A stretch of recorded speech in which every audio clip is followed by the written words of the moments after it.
Movie के start में हम एना को देखते हैं जो अपने भाई कॉनरेड की इकलौती देखभाल करने वाली है जो पैंक्रियाटिक कैंसर से मर रहा है। एक दिन एना की इजाज़त के बगैर कॉनरेड एक लॉयर को हायर करता है जिसका नाम शार्लेट है, ताकि वो कॉनरेड की आखिरी वसीयत को तैयार करे, क्योंकि उसके पास अब ज़्यादा वक्त नहीं है। वो सारे इंतजामात कर लेता है और एना को अब सिर्फ उस पर साइन करना है। शार्लेट उसकी मदद करना चाहती है क्योंकि वो चाहता है कि उसके जाने के बाद एना का ख्याल रखा जाए। वो एना को हकीकत एक्सेप्ट करने के लिए राज़ी करने की कोशिश करता है, लेकिन एना साइन करने से इनकार कर देती है।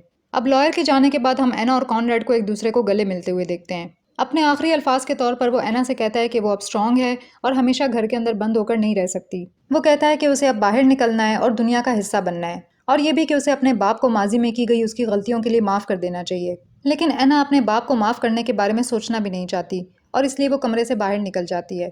बाद में उस रात सोते हुए कॉनरेड की मौत हो जाती है, जिससे एना घर में बिल्कुल अकेली रह जाती है और अपने इस गम में खुद को संभालने की कोशिश करती है। अगली सुबह डैन खाना देने के लिए आता है, जो एना का दोस्त है और अक्सर उनके घर खाने की डिलीवरी करता है। एना उसे अंदर बुलाती है और वो उसके गम में उसे थोड़ी तसल्ली देता है। डैन उसे बताता है कि वो इस शहर को छोड़ना चाहता है, लेकिन उसके पास इतने पैसे नहीं हैं। ये सुनकर एना उसे पैसों का एक बैग देती है। वो कहती है कि अब जब उसका भाई चला गया है, उसके पास इतने पैसे हैं कि वो नहीं जानती कि उनका क्या करे। लेकिन डैन इस ऑफर से इनकार कर देता है। अगले सीन में एना कॉनरेड के फ्यूनरल में जाने के लिए तैयार होती है, लेकिन अपने डर की वजह से बाहर नहीं जा पा रही। शार्लेट बार बार उसके लैंडलाइन पर कॉल करती है, क्योंकि उसे उम्मीद थी कि एना फ्यूनरल में ज़रूर आएगी। लेकिन एना चाय बनाने के लिए पानी उबालने लगती है। कुछ देर बाद एक गाड़ी उसके घर के बाहर आती है और उसमें से 3 गुंडे निकलते हैं। एना ये देखकर डर जाती है और किचन के टेबल के नीचे छुप जाती है। वो तीनों आदमी उसके घर में घुस जाते हैं और कमरों में जाकर कुछ ढूंढने लगते हैं। अब अचानक चूल्हे पर रखा पानी उबलने लगता है और केटल सीटी मारती है, जिससे उन गुंडों की तवज्जो किचन की तरफ हो जाती है।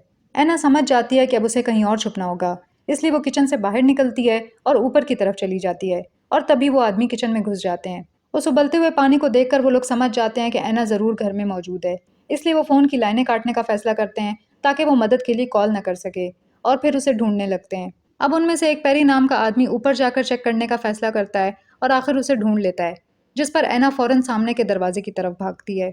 लेकिन उसका डर फिर से उस पर हावी हो जाता है, इसलिए वो बाहर निकलने से पहले ही रुक जाती है। वो चोर ये देखकर काफ़ी हैरान होते हैं।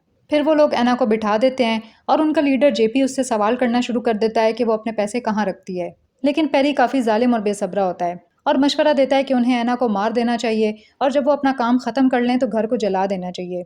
वो इस मकसद के लिए घर के अंदर पेट्रोल का एक डब्बा भी ले आता है। वेंस काफ़ी नॉर्मल होता है और इस बात के सख्त खिलाफ होता है, और उसे कहता है कि उन्हें यहाँ से चले जाना चाहिए, जिस पर जेपी और वेंस एना को पेरी के हवाले छोड़ देते हैं, जबकि वो दोनों पैसे ढूंढने लगते हैं। इसी बीच पेरी एना से सवाल करता है कि उसने दरवाजे के करीब रुकने की इतनी बड़ी बेवकूफ़ी क्यों की। यहाँ ये पता चलता है कि एना को एगोराफोबिया है, जो बाहर की दुनिया का खौफ होता है, और यही वजह है कि वो अपने बाप की मौत के बाद से पिछले 10 सालों से अपने घर से बाहर नहीं निकली।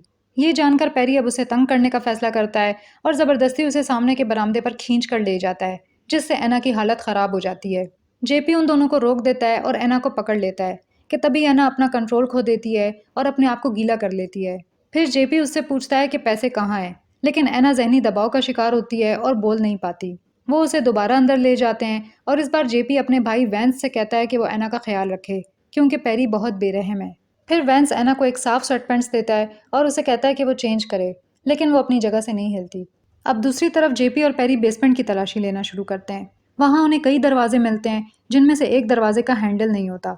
उधर कपड़े चेंज करने के बजाय एना वैंस से बात करने की कोशिश करती है और उसे कहती है कि वो दूसरे दोनों चोरों की तरह नहीं है।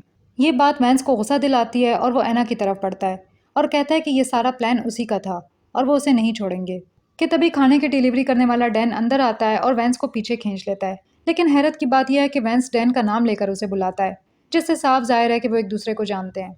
एना इस बात पर काफ़ी हैरान होती है और कमरे से बाहर भागकर छुप जाती है। इस सारे हंगामे से जेपी और पेरी की तवज्जो भी इनकी तरफ हो जाती है। वो सब लिविंग रूम में जमा हो जाते हैं और ये पता चलता है कि एना दोबारा छुप गई है। अब पेरी और वेंस एना को ढूंढना शुरू करते हैं और जेपी डैन को लिविंग रूम में बांध देता है।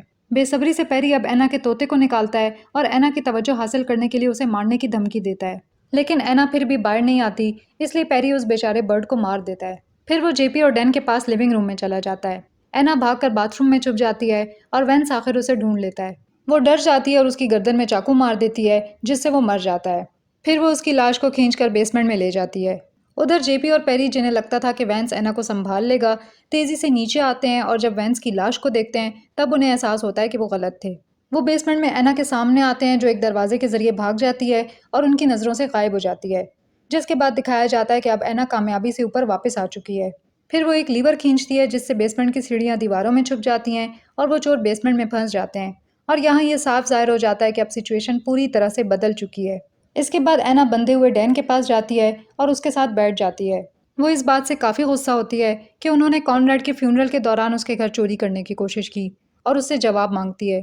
डैन बताता है कि वो वेंस का दोस्त है, लेकिन दूसरे लोगों को नहीं जानता, और उसी ने वेंस को बताया था कि एना अब अकेली है और उसने उसे बहुत से पैसे की ऑफर की थी। लेकिन उसे ये कभी नहीं लगा था कि वेंस एना को लूटने की कोशिश करेगा। ये सुनकर एना गुस्से में आ जाती है और बेरहमी से डैन की उंगली तोड़ देती है। फिर उसे घसीटते हुए बेसमेंट की तरफ ले जाती है। वो उसे कहती है कि ये सब कुछ नहीं होता अगर वो पैसे ले लेता, और फिर उसे बेसमेंट में धकेल देती है। इसके बाद एना एक कमरे में जाती है जहाँ से वो बेसमेंट को देख सकती है और डैन और चोरों पर नज़र रखती है। उधर बेसमेंट में डैन के घुटने का जोड़ डिसलोकेट हो जाता है और उनमें से एक आदमी उसे जगह पर लाने में मदद करता है। इसके बाद एना बेसमेंट का दरवाज़ा खोलती है और उन्हें बताती है कि दूसरे कमरे में एक फर्स्ट एड किट पड़ी है।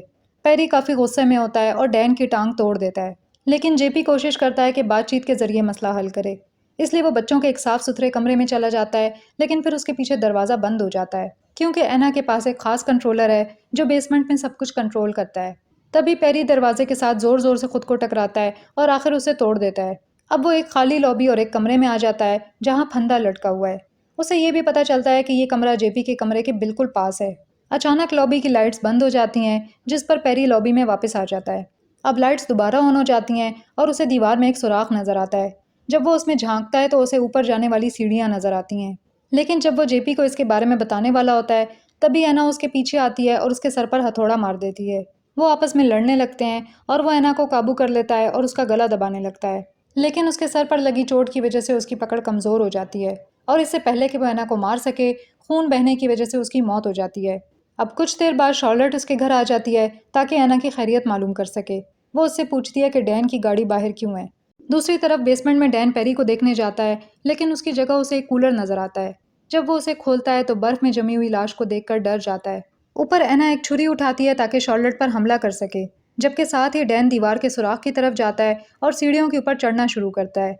फिर सीढ़ियों के आखिर में छत पर नॉकिंग करता है। शार्लेट की तवज्जो उस नॉकिंग की तरफ हो जाती है, लेकिन एना फ़ौरन उसे यकीन दिलाती है कि ये आवाज़ बस घर के रेडिएटर से आ रही है। शार्लेट उस पर सवाल नहीं उठाती और चली जाती है। फिर एना बेसमेंट में जाने का फ़ैसला करती है। वो डैन के सामने आ जाती है और उसे ज़ोर से उठाकर एक छोटी अलमारी में लॉक कर देती है। फिर वो एक और कमरे में जाती है जहाँ एक पेंटिंग के पीछे वन वे मिरर लगा होता है, जिससे वो जेपी को देख सकती है। अब एना अपना खास कंट्रोलर निकालती है और अलमारी के दरवाजे खुल जाते हैं, जिससे डैन अलमारी से बाहर गिर जाता है। जेपी को अब शक होता है कि एना मिरर के जरिए उन्हें देख रही है और वो शीशा तोड़ने की कोशिश करता है। लेकिन फिर एना एक स्पीकर के जरिए बोलना शुरू करती है और कहती है कि ये शीशा बुलेट प्रूफ है। फिर वो जेपी से कहती है कि ड्रॉर में पड़ी हुई शर्ट को पहने, और वो ना चाहते हुए भी उसे पहन लेता है। अब वो सोचने लगता है कि एना के घर में ये अजीबो-गरीब कमरे होने की वजह क्या है, और अपना ख्याल उसके सामने रखता है कि एना का भाई कॉनरेड एक साइको था। वो कहता है कि उन्होंने लोगों को अपने जाल में फंसा कर यहाँ बुलाया, फिर कॉनरेड ने उन्हें मार डाला, जबकि एना उन्हें देखती रही और उनसे बात करती रही। जेपी के ये अल्फाज एना को भड़का देते हैं और वो इन बेबुनियाद इल्ज़ामात से साफ इनकार कर देती है। फिर वो दीवार के जरिए एक फ़ाइल निकाल कर उसकी तरफ फेंक देती है और बताती है कि वो और कॉनरेड सिर्फ बच्चों के साथ ज़्यादती करने वालों को अगवा करते थे ताकि उन्हें सबक सिखा सकें, क्योंकि उनका बाप भी बच्चों के साथ ज़्यादती करने वालों में से था जो एना के बचपन में उसे अब्यूज़ करता था। फिर एक दिन कॉनरेड ने अपने बाप को मार डाला और तब से एना ने घर से निकलना बंद कर दिया। ये सुनकर जेपी उसके बाप की उसके साथ की जाने वाली ज़्यादतियों का जिक्र करते हुए उस पर तंज करने लगता है, जिससे एना की परेशानी मज़ीद बढ़ जाती है, और कहता है कि उसका भाई पागल था और लोगों को मारने में उसे मज़ा आता था। वो उसे खामोश होने के लिए कहती है और रोने लगती है, और डैन भी उसे चुप होने के लिए कहता है। फिर एना बताती है कि कमरे में एक रिवॉल्वर है और डैन से वादा करती है कि अगर वो जेपी को मार दे तो वो उसे बाहर निकाल देगी। लेकिन डैन बहुत नरम दिल होता है और इस बात से इनकार कर देता है। जेपी ये सुनते ही डैन को धक्का देता है और फिर खुद गन उठा लेता है। अब एना उसे चोरी करने के लिए तौबा करने का मशवरा देती है और ये सुनकर जेपी रोने लगता है।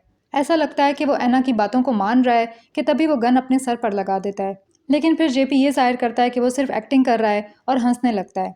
वो एना को धमकी देता है कि अगर वो उन्हें बाहर नहीं निकालती तो वो डैन को मार देगा। लेकिन एना नहीं चाहती कि वो मरे, इसलिए वो उन्हें आज़ाद कर देती है। जेपी और डैन वेंस के डेड बॉडी के साथ घर से बाहर निकलने में कामयाब हो जाते हैं, लेकिन जेपी अब एना से बदला लेना चाहता है। इसलिए भागने की बजाय वो घर पर पेट्रोल छिड़कने का फैसला करता है। एना ये देखकर बेचैन हो जाती है और उसे रोकने के लिए उसे पैसे देती है। लेकिन जेपी को अब अपने भाई की मौत की वजह से पैसे की कोई परवाह नहीं होती।